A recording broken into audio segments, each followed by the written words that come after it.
Qualcomm develops a wide set of different chips for smartphones. They have been struggling in the last couple of years, so in today's video we're going to evaluate whether or not this could be a potential buying opportunity or not.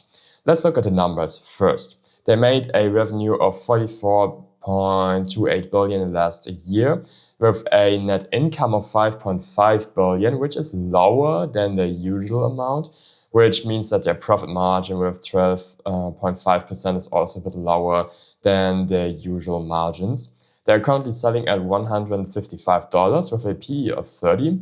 So the market is rather bullish on the company, especially that they can come back with their net income.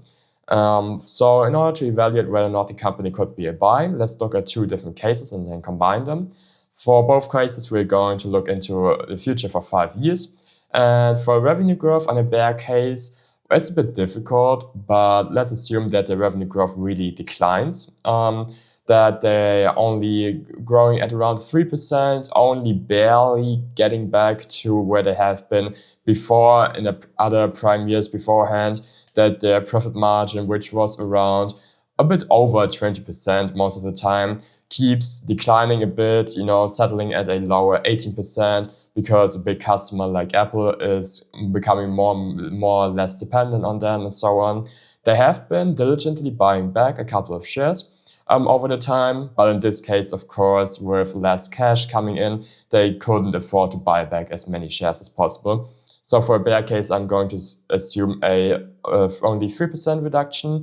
And for PE, that's a bit difficult to evaluate a company that is only growing at 3% and declining in profit margins. So I do think it is a bit more than a above average company, and the semiconductor space is currently getting a lot of higher valuations from the market.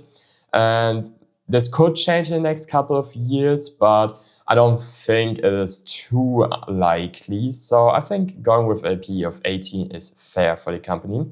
This would take the stock price to around $180 in this case, with an annualized return of only 3% if bought at today's price.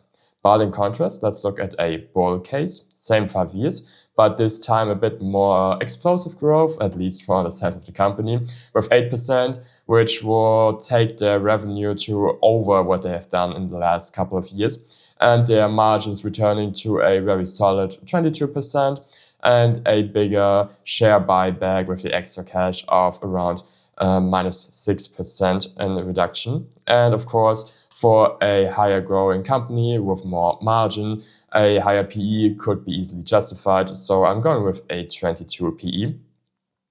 And this would take the stock price to around $400. And if bought at today's price, that would be an annualized return of 20% over the next 5 years. And if we combine these two cases, this would take the stock price to around $290 with an annualized return of 13% if bought at today's price. So this is looking interesting. I'm not currently holding any positions in Qualcomm. However, these numbers are approaching my margin of safety.